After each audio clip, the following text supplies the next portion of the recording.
आज ये दास्तां है गुजरे जमाने की उस खूबसूरत और हसीन अभिनेत्री की, जिसने अपने अभिनय के साथ साथ अपने हेयर स्टाइल से हिंदी भारतीय सिनेमा में राज किया। सालों पहले दुख तकलीफ के साथ दुनिया को अलविदा कहने के बाद भी आज कैसे जिंदा हो गई ये मशहूर हसीन अदाकारा। मुझे यहीं उतरना है। इस वीराने में? ये तो कब्रिस्तान है। गुमनाम है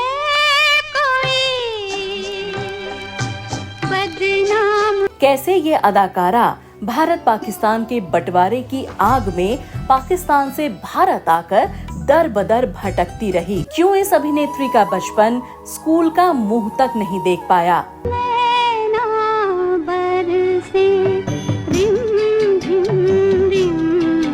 और क्या आप जानते हैं कि इस अदाकारा को अपनी पहली हिंदी फिल्म के लिए सिर्फ ₹1 दिया गया।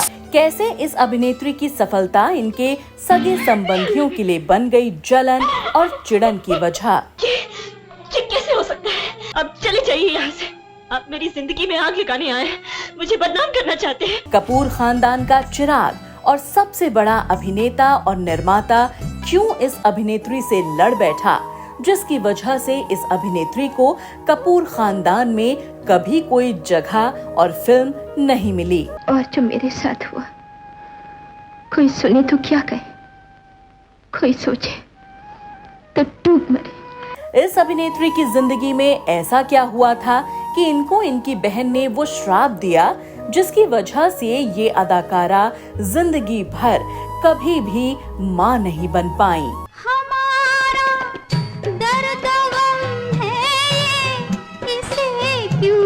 लाखों रुपए कमाने वाली ये हीरोइन आखिरकार क्यों एक किराए के मकान में रहने गई? आप ही देख लीजिए कैसा है ये कमरा। और क्यों उसी मकान के लिए इस अभिनेत्री को मशहूर सिंगर आशा भोसले ने वो दिन दिखाए, जिसकी वजह से ये अभिनेत्री जिंदगी भर गुंडों और कानून से लड़ती रही। मैं आपके हाथ जोड़ती हूँ, मुझे इस घर में तमाशा न बनाइए। इस अभिनेत्री को वो कौन सी बीमारी हो गई, जिसकी वजह से ये लाजवाब खूबसूरत हसीन अदाकारा हो गई अंधी? और किस वजह से ये अभिनेत्री जवानी में ही हो गई बदसूरत और बुढ़ी, जिसकी वजह से फिल्म के बड़े बड़े निर्माताओं ने बड़ी बेरुखी के साथ मोड़ लिया इनसे अपना मुंह। जिस दिन से आपने मेरी शक्ल देखी, आप मुझसे नफरत करने लगी। क्यों ये हीरोइन अपने अंतिम दिनों में हो गई एक रुपए की मोहताज, जिसकी वजह से ये बड़े ही दुख दर्द और तकलीफ के साथ दुनिया से हो गई अलविदा। शायद फिर से जन्म में मुलाकात। बताएंगे और भी बहुत कुछ इस अभिनेत्री के बारे में। आप बने रहिए हमारे साथ वीडियो के अंत तक। ये पर्दा हटा दो, जरा मुखड़ा दिखा दो, हम प्यार करने वाले। आज अपने इस शो में हम बात करने जा रहे हैं एक ऐसी जबरदस्त शानदार अभिनेत्री की, जिसने अपनी जिंदगी के छोटे से करियर में हासिल किया हिंदी सिनेमा का बड़ा सा मुकाम। इनकी हर अदा और फैशन को लोगों ने किया सलाम। इस अभिनेत्री का स्टारडम ऐसा कि ये बन गई उस दौर में हर किसी के दिल की रानी। ये अभिनेत्री कोई और नहीं बल्कि थी अंजलि शिवदसानी, यानी साधना शिवदसानी। झुमका गिरा रे बरेली के बाजार में, झुमका गिरा। नमस्कार, आप सभी का स्वागत है बॉलीवुड नॉवेल के इस एपिसोड में। आगे भी जाने न तू, पीछे। साधना का जन्म 2 सितंबर 1941 को पाकिस्तान के कराची सिंध में हुआ था, जो अब पाकिस्तान का हिस्सा है। इनके पिता का नाम था शिवराम शिवदसानी और माँ का नाम था लाली देवी शिवदसानी। साधना का असली नाम था अंजलि, लेकिन इनके पिता शिवराम बंगाली अभिनेत्री साधना बोस के बहुत बड़े फैन थे, इसीलिए इन्होंने अभिनेत्री के नाम पर अपनी बेटी का नाम अंजलि से बदलकर साधना रख दिया।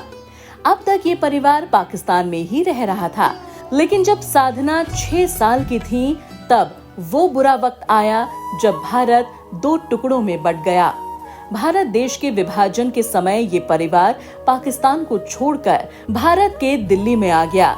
दिल्ली से बनारस गए, जहां कुछ समय बीत जाने के बाद ये कोलकाता पहुंच गए। कुछ समय बिताने के बाद ये फाइनली कोलकाता से मुंबई आए। यहाँ ये पूरा परिवार शरणार्थी शिविर में रहा। हम आपको यहाँ पर बता दें कि साधना के एक चाचा भी हैं, जिनका नाम था हरीश शिवदसानी, जो बंटवारे से पहले ही मुंबई आकर बस गए थे। और ये हरीश भी भारतीय हिंदी सिनेमा में एक्टर थे। इनकी एक बेटी थी जिसका नाम था बबीता शिवदसानी, जो आगे चलकर करिश्मा कपूर, करीना कपूर की मां बनी।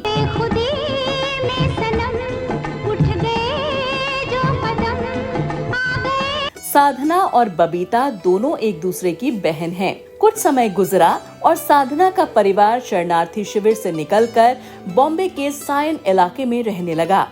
यहाँ इनके पिताजी ने घर चलाने के लिए पास ही एक किराने की दुकान खोल ली, लेकिन घर की माली हालत ठीक नहीं होने की वजह से साधना की मां लाली देवी घर में बच्चों को पढ़ाया करती थीं और साधना भी इन्हीं बच्चों के साथ 8 साल की उम्र तक अपनी माँ से ही पढ़ा करती थीं। लेकिन जब पूरा परिवार बॉम्बे में अच्छे से सेटल हो गया तो इनकी माँ ने साधना का एडमिशन वडाला के ऑक्सीलियम कॉन्वेंट स्कूल में करा दिया। साधना जब थोड़ा बड़ी हुई तो ये अपने पिता का हाथ बटाना चाहती थीं, लेकिन साधना ने स्कूल के समय में ही पार्ट टाइम में एक टाइपराइटर की जॉब ज्वाइन कर ली।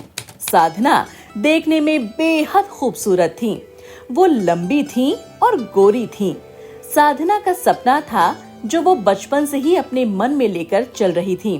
वो था एक अभिनेत्री बनने का, लेकिन उनका सपना ऐसे सच होगा ये साधना ने कभी नहीं सोचा था। एक दिन इनके स्कूल में आए कुछ फिल्म कंपनी वाले। उनको अपनी एक फिल्म के गाने के लिए कुछ बैकग्राउंड में डांस करने के लिए कुछ लड़कियों की जरूरत थी। इस सिलेक्शन में साधना भी पहुंची और इस तरह से पहली बार साधना ने अपना पहला कदम भारतीय हिंदी सिनेमा में रखा और इनकी वो फिल्म थी श्री 420। मुड़ मुड़ के न देख, मुड़ मुड़ के न देख, मुड़ मुड़, जिसमें राज कपूर फिल्म के हीरो और नादिरा थी फिल्म की हीरोइन। इसके बाद साधना की स्कूल की पढ़ाई पूरी हुई तो इन्होंने आगे की पढ़ाई के लिए बॉम्बे के जय हिंद कॉलेज में एडमिशन ले लिया।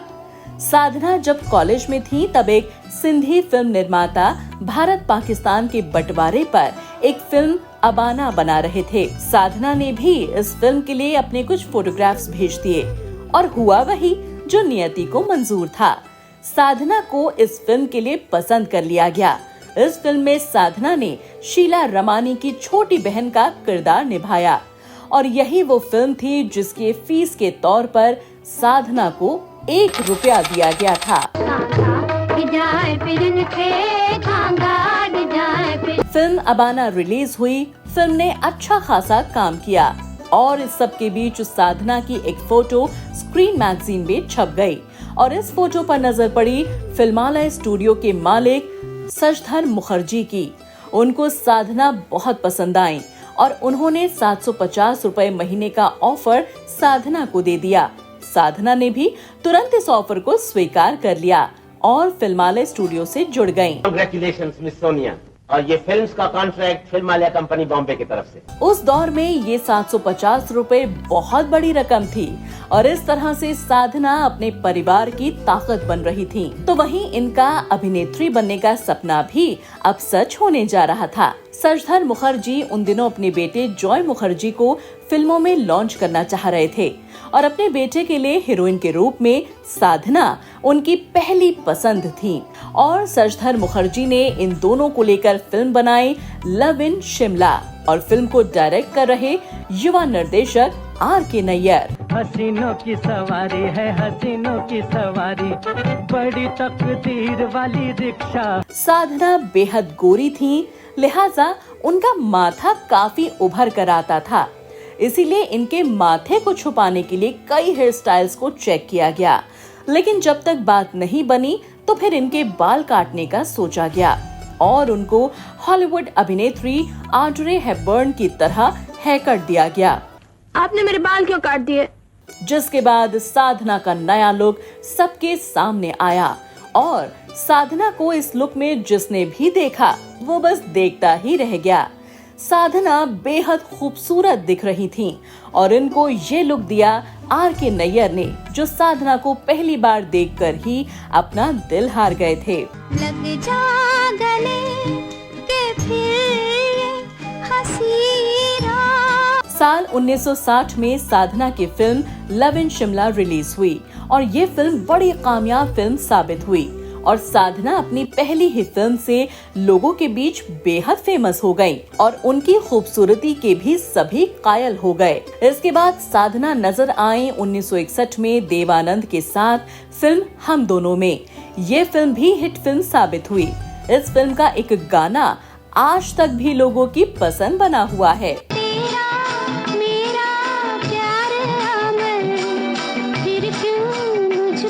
साधना का अब फिल्मी सफर दिन प्रतिदिन ऊंचाइयों की तरफ बढ़ता चला गया और साधना के लिए लोगों की दीवानगी बढ़ती जा रही थी।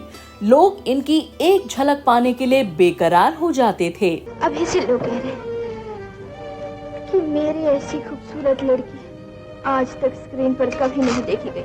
एक बार साधना अपनी दोस्त के साथ एक साड़ी की दुकान में साड़ी खरीदने पहुंच गयी। जैसे ही लोगों ने साधना को पहचाना तो वहाँ लोगों का हुजूम उमड़ पड़ा। हालत ये हो गई कि दुकान को बंद करके साधना को पीछे के रास्ते रवाना करना पड़ा। मैंने बदले में प्यार दिया है। साधना के पास फिल्मों की एक लंबी लाइन थी और इसी कड़ी में साल 1962 में साधना की देवानंद के साथ एक और फिल्म आई, असली नकली। ये फिल्म भी सुपरहिट फिल्म बनी और इस फिल्म का एक एक गाना सुपरहिट गाना साबित हुआ था। एक पुत्र बनाऊंगा तेरा और पूजा करूंगा। इसके बाद साल 1962 में H.S. रवेल द्वारा बनाई गई फिल्म मेरे महबूब में ये नजर आई सुपरस्टार राजेंद्र कुमार के साथ। इस फिल्म के लिए H.S. रवेल ने साधना का 8 महीने इंतजार किया था, क्योंकि साधना के पास काम इतना था कि इनके पास इस फिल्म के लिए डेट्स ही नहीं थी। ये फिल्म साधना की पहली रंगीन फिल्म थी। ये फिल्म सुपर डुपर हिट बनी। उस साल की सबसे बड़ी ब्लॉकबस्टर फिल्म साबित हुई। मेरे महबूब तुझे मेरी मोहब्बत। इस फिल्म के बाद ही साधना अब सबसे ज्यादा पैसे कमाने वाली अभिनेत्रियों की लिस्ट में शामिल हो गयीं। और इस फिल्म के बाद ही साधना का हेयर स्टाइल लड़कियों के बीच इतना फेमस हुआ कि जहां देखो हर दूसरी लड़की उनके जैसा हेयर स्टाइल रखने लगी और ये हेयर स्टाइल साधना कट के नाम से अमर हो गया। सूरत हंसी लगता है दीवाना, सूरत हंसी। इसके बाद साधना साल 1964 में वो कौन थी फिल्म में नजर आई। इस फिल्म में इनके साथ हीरो थे मनोज कुमार। ये फिल्म भी सुपर हिट फिल्म रही और इस फिल्म के लिए साधना को पहली बार फिल्म फेयर का नॉमिनेशन भी मिला। इस फिल्म का संगीत आज भी फेमस है।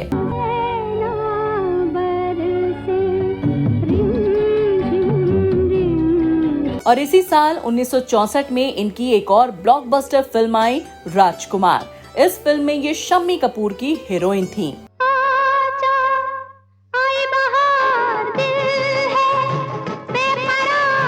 इसी साल साधना की फिल्म दूल्हा दुल्हन भी रिलीज हुई। इस फिल्म के हीरो थे राज कपूर और इस फिल्म के दौरान वो घटना घटी जिसके बाद साधना को कभी भी कपूर खानदान और फिल्म में जगह नहीं मिली और साधना अपने परिवार से भी दूर हो गयीं। मैं जानती थी इतना सुख मेरे भाग में नहीं है।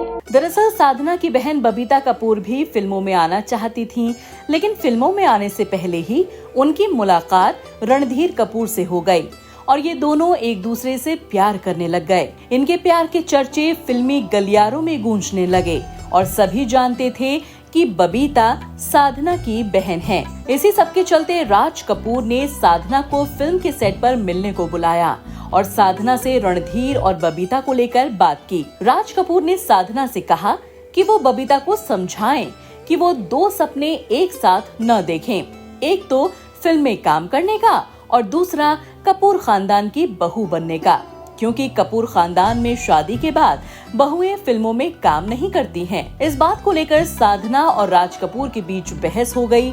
साधना ने बबीता के पक्ष में बात रखी, लेकिन राज कपूर को ये बात पसंद नहीं आई और वो साधना को काफी भला बुरा बोलकर वहाँ से चले गए। इसके बाद ये बात बबीता तक भी पहुँची और बबीता साधना से इसीलिए नाराज हो गयी कि इतनी सारी बात हो गई, लेकिन साधना ने ये सब मुझे क्यों नहीं बताया। और बबीता को लगता था कि साधना ने राज कपूर के सामने उनकी तरफदारी में बात नहीं की थी। कुछ समय बाद जब इन दोनों बहनों की मुलाकात हुई, साधना ने बबीता को बताया कि राज कपूर तुम्हारे इस रिश्ते को पसंद नहीं कर रहे हैं। लेकिन बबीता, जो गलतफहमी का शिकार थी, वो एकदम से साधना पर बरस पड़ी और उनको बेवजह भला बुरा कहने लगी। साधना ने जब बबीता को अपनी औलाद जैसा बोला तो इस बात पर बबीता बोली, तुम औलाद के लिए इतना भला बुरा मत सोचना कि तुम जिंदगी भर औलाद के लिए ही न तरस जाओ। अपनी बहन को इस तरह का श्राप और बद्दुआ देकर बबीता वहाँ से चली गयी और बबीता ने साधना से अपने संबंध खत्म कर लिए। अब चले जाइए यहाँ से। आप मेरी जिंदगी में आग लगाने आए, मुझे बदनाम करना चाहते हैं। इसके बाद साल 1965 में साधना के साथ यश चोपड़ा की एक मल्टी स्टारर फिल्म वक्त रिलीज हुई। ऐ मेरी ज़ोहरा जबी तुझे मालूम नहीं तू अभी तक है हंसी। ये फिल्म उस साल की ब्लॉकबस्टर फिल्म साबित हुई। इस फिल्म में साधना ने पहली बार चूड़ीदार पजामे के साथ कट स्लीव कुर्ता पहना, जो उस दौर का फैशन बन गया था और इनके इस फैशन को और कई फिल्म अभिनेत्रियों ने भी अपनाया था। चेहरे पे खुशी छा जाती है, आंखों में सुरूर। इसी साल ये राजेंद्र कुमार के साथ फिर से फिल्म आरजू में इनकी हीरोइन बनकर नजर आईं।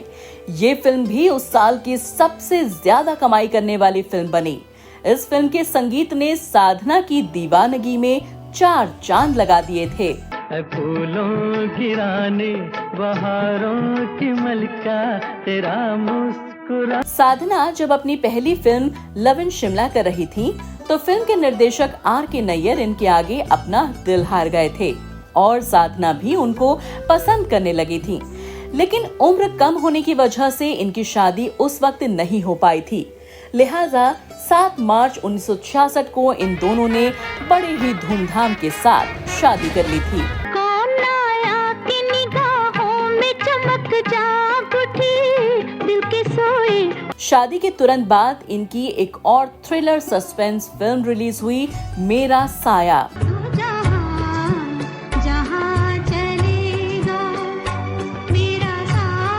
इस फिल्म ने जहां सफलता की नई ऊंचाइयों को छुआ तो संगीत ने लोकप्रियता के झंडे गाड़ दिए। नैनों में बदरा छाए, बिजली से चमके। और इस फिल्म का गाना झुमका गिरा बरेली के बाजार में, इसने तो तहलका मचा दिया। इस गाने को सुनकर लोगों ने पिक्चर हॉल के पर्दे के ऊपर सिक्के और नोटों की बारिश कर दी और पैसों की ये बारिश तब तक चली जब तक ये फिल्म चलती रही।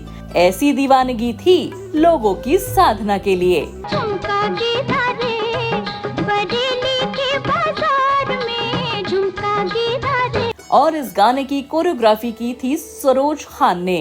यहीं से इनके करियर की भी शुरुआत हुई थी और इसी फिल्म के बाद ही साधना की जिंदगी में वो हुआ जिसकी शायद ही कभी किसी ने कल्पना की थी। साधना को इसी साल अपनी एक बीमारी का पता चला और वो बीमारी थी थायराइड। इस बीमारी के चलते साधना की सेहत में एकदम से गिरावट आने लगी और इनको इलाज के लिए अमेरिका जाना पड़ा। अपने करियर के टॉप पर साधना को इस बीमारी का पता चला और इस बीमारी के चलते साधना को साजन की गलियां, दामन, साहिरा, लव स्पॉट जैसी फिल्मों से हाथ धोना पड़ा। बेदर्दी बालमा तुझको मेरा मन याद करता। कुछ समय बाद साधना अपना इलाज करके वापस लौटी और फिर हिंदी सिनेमा में धमाकेदार एंट्री हुई साधना की। अब मैं ठीक हो गई हूँ, मुझे घर ले चलिए। इनकी 2 फिल्म इंतकाम और 2 फूल एक माली रिलीज हुई।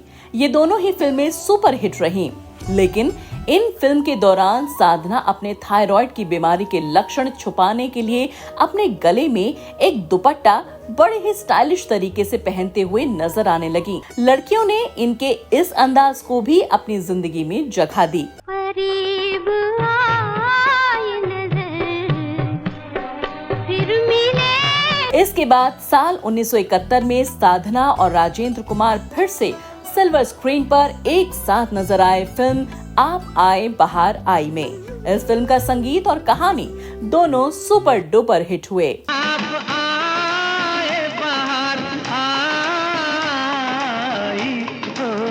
इसके बाद साधना 1972 में नजर आई पहली बार राजेश खन्ना के साथ फिल्म दिल दौलत दुनिया में। इस फिल्म की कामयाबी ऐसी थी कि 1972 में इस फिल्म ने 1.5 करोड़ रुपए की कमाई की थी, जो अपने आप में एक रिकॉर्ड था। साथ में प्यारा साथी है, रात भी ये मधुमाती है। अब फिल्म में काम करते करते साधना ने अपना फिल्म निर्माण और निर्देशन का काम भी शुरू कर दिया और अपने निर्देशन में साधना ने गीता मेरा नाम फिल्म बनाई, जिसमें इन्होंने खुद भी अभिनय किया था। ये फिल्म बहुत अच्छी चली। लड़की नहीं, गीता मेरा नाम है। लेकिन अब साधना की बीमारी ने फिर से जोर पकड़ लिया और अब इनका थायराइड अब हाइपरथायरॉइड बन गया और इस बीमारी के चलते इनको आंखों की बीमारी ग्रॉस डिजीज हो गई, जिसमें इंसान की आंखें बड़ी होती चली जाती हैं और बाहर की तरफ निकलने लगती हैं। जिस साधना की एक झलक पाने के लिए लोग पागल रहते थे, वो धीरे धीरे बदसूरत होती जा रही थी। उनकी आंखों की रोशनी जा रही थी। इन सब के बीच साधना ने फिल्मों से दूरी बना ली, क्योंकि वो हमेशा दुनिया के सामने एक खूबसूरत अभिनेत्री के तौर पर ही पहचानी जाना चाहती थी। इसीलिए वो अपने इस चेहरे के साथ लोगों के सामने नहीं आना चाहती थी और साधना इस बीमारी के चलते जवानी में ही बुढ़ी नजर आने लगी। साधना पर भगवान की वो मार पड़ी थी जिसकी किसी ने भी कल्पना नहीं की। फूलों की तमन्ना की थी, हार मिले हारों के। साधना 1983 में गर्भवती हुई, लेकिन किस्मत की मारी साधना को ये दुख भी झेलना था। उनका बच्चा पैदा तो हुआ, लेकिन मरा हुआ। इसके बाद डॉक्टर ने उनको बताया कि थायराइड की दवाई के चलते आप अब दोबारा कभी मां नहीं बन सकती हैं। मैं आपको कैसे बताऊं कि मैं अब उस देवता के काबिल नहीं रही। साधना पर मानो दुखों का पहाड़ टूट गया। भगवान साधना को जाने किस गुनाह की सजा दे रहा हो। साधना को इस कश्मकश में अपनी बहन का वो श्राप याद आया जब बबीता ने गुस्से में साधना को बे औलाद होने का श्राप दिया था। इधर साधना पहले से ही दुखों के सागर में डूबी थी कि इनके पति आर.के. नैयर को अभी अस्थमा का अटैक आया और वो इस दुनिया को अलविदा कह गए और इस तरह से दो प्यार करने वाले हंसों का जोड़ा हमेशा के लिए बिछड़ गया। आज मोहताज है सहारों के, लुट गए। साधना को हर कदम पर एक नया दुख मिल रहा था। वो पूरी तरह से टूट गई थी। जिंदगी उनकी नरक बनती जा रही थी। बीमारी के चलते साधना फिल्म से दूर थी और इसी बीमारी के चलते इनको पैसों की किल्लत होने लगी। लिहाजा बड़ी मेहनत से कमाया गया घर और प्रोडक्शन कंपनी साधना को बेचनी पड़ी और साधना संगीता बंगलों में किराए पर रहने लगी। लुट गए काफिले बहारों के। साधना को अपने पति को खोने का सदमा था। ऐसे में साधना की किसी ने भी कोई मदद नहीं की। ये मैं नहीं बोल रही हूँ, खुद साधना जी ने कहा था कि मैं जिंदगी भर एंटरटेन करती रही, फिल्म लाइन वाले मेरे लिए नहीं आए, रिश्तेदार मेरे थे नहीं। मैं अपने फैन से हाथ जोड़ के मदद मांगती हूँ। उनके सभी परिवार वाले दोस्त सबने मुंह मोड़ लिया था साधना से और दुख तकलीफ की मारी साधना धीरे धीरे इस दर्द को अपनी किस्मत समझ के जीने लगी। उनको पता था कि वो जीवन भगवान ने उनको दिया है, वो तो उनको जीना ही पड़ेगा।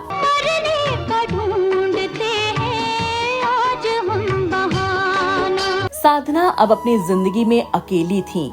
वो मीडिया और पार्टी से दूर हो गई थीं। ये वही साधना है जिन्होंने 1965 की भारत पाकिस्तान युद्ध के लिए अपना पैसा और अपने शादी के सारे गहने भारतीय सेना की खातिर धनकोष में जमा कर दिए थे। और आज वही साधना खुद अपने लिए एक एक पैसे के लिए परेशान हो रही थी। अब साधना की जिंदगी में वो हुआ जिससे साधना की मुश्किलें और बढ़ गईं। साधना किराए के जिस घर में रहती थी वो घर था मशहूर सिंगर आशा भोसले का। दरअसल इस घर में एक बगीचा था जिसको साधना इस्तेमाल करती थी, जिसको लेकर आशा भोसले को आपत्ति थी। और इसी विवाद के चलते साल 2012 में आशा भोसले ने दुखों की मारी और टूटी साधना पर पुलिस केस कर दिया। और ऐसे में आशा भोसले ने जानबूझकर अपना ये घर एक बिल्डर यूसुफ लकड़ावाला को बेच दिया, जिसके बाद इस बिल्डर ने साधना को परेशान करना शुरू कर दिया और उनको धमकाना शुरू कर दिया।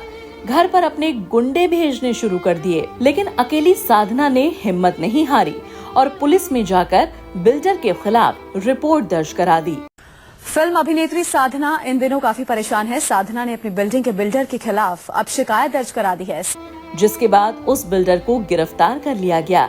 लेकिन कोई पुख्ता सबूत नहीं होने के कारण ये बिल्डर आसानी से छूट गया। जो साधना बीमारी के चलते मीडिया और लोगों से दूर रहना चाहती थी, इनको इस हालत में पुलिस कोर्ट परिसर के चक्कर काटने पड़ रहे थे। ये सारा काम अब साधना को शारीरिक थकान, मानसिक परेशानी के अलावा कुछ नहीं दे रहा था, जिसके बाद इनकी मदद को आगे आए सलमान खान के पिता सलीम खान और सलमान खान। साधना इतनी सफल अभिनेत्री थी, फिर भी ये बात बड़ी अजीब लगती है कि उनको कभी भी एक भी फिल्म के लिए फिल्म फेयर अवार्ड नहीं मिला। बस उनको वो कौन थी और वक्त फिल्म के लिए फिल्म फेयर नॉमिनेशन मिला। इतने बेहतरीन करियर होने के बाद भी क्यों साधना को कोई भी अवार्ड नहीं मिला? ये सवाल हमेशा भारतीय हिंदी सिनेमा के सामने खड़ा रहेगा। तुमने पुकारा और हम चले आए। साल 2002 में साधना को लाइफ टाइम अचीवमेंट अवार्ड जरूर मिला, लेकिन उनके फैंस और कुछ बड़े लेखक आज भी साधना के साथ हुई ज्यादतियों को भुला नहीं पाए हैं। लेकिन साधना अपने फैंस और पूरी दुनिया में इतनी मशहूर थी कि उनको कभी भी किसी अवार्ड की जरूरत ही नहीं पड़ी, क्योंकि साधना खुद अपने आप में चमकता सोना थी, जिसके आगे सभी अवार्ड की चमक हमेशा फीकी रही। बड़े स्टार, सुपरस्टार, डायरेक्टर, राइटर साधना की खूबसूरती के दीवाने थे। किस तरह आपका शुक्रिया अदा करूं?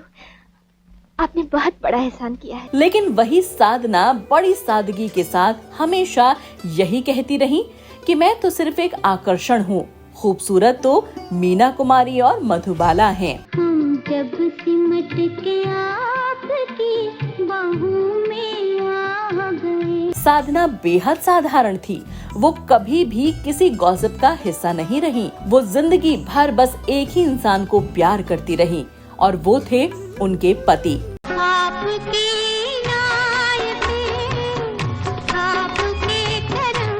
साधना हिंदी सिनेमा में इकलौती ऐसी हीरोइन थी जो कई तरह के फैशन बॉलीवुड में लेकर आई, जैसे साधना हेयर कट, बड़े झुमके पहनना, चूड़ीदार कुर्ता पजामा, दुपट्टा गले में फोल्ड करके पहनना, तिरछा काजल, पाँव में जूतियां जैसे कई फैशन स्टाइल्स थे जो उस दौर में लड़कियों ने खूब कॉपी किए और आज भी देखे जा रहे हैं।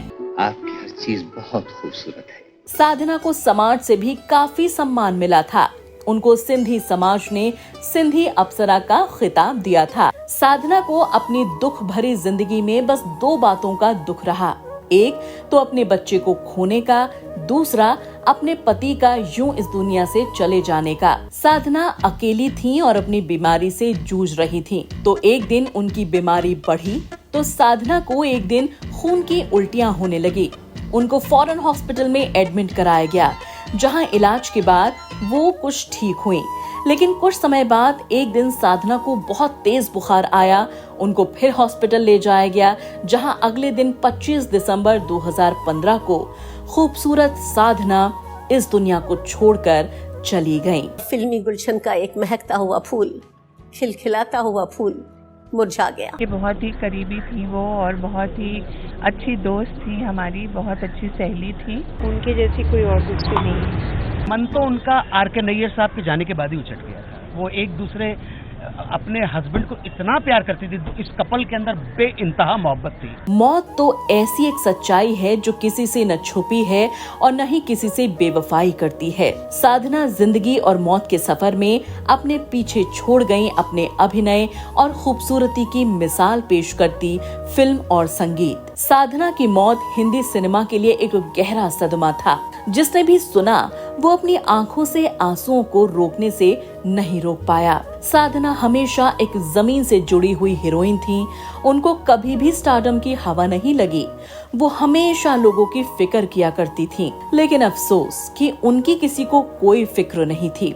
अफसोस की बात तो ये है कि फिल्म इंडस्ट्री की तरफ से, उनके दोस्तों की तरफ से या रिश्तेदारों की तरफ से उन्हें अलविदा कहने वाले गिने चुने लोग थे। और हमारी खूबसूरत साधना इस दुनिया से दुख दर्द के साथ यूं अलविदा हो गई थी। साधना हमेशा हिंदी सिनेमा का सूरज बनकर चमकेंगी और जब जब हिंदी सिनेमा में खूबसूरत अभिनेत्रियों का नाम आएगा, साधना का नाम उनमें सबसे ऊपर होगा। बॉलीवुड नॉवल की पूरी टीम सलाम करती है ऐसी शख्सियत को। तो दोस्तों, आपको आज का हमारा ये शो कैसा लगा हमें कमेंट करके जरूर बताएं। और अगर आपके पास साधना को लेकर कोई भी किस्सा हो तो हमसे जरूर शेयर करें। और अगर हमसे कोई भी जानकारी रह गई है या अधूरी लग रही है तो आप पूरी टीम को माफ करने की कृपा करें। जल्दी ही एक और सच्ची बायोग्राफी के साथ आपके सामने फिर हाजिर होंगे। तब तक के लिए आप अपना और अपने परिवार का ख्याल रखें, सुरक्षित रहें। धन्यवाद।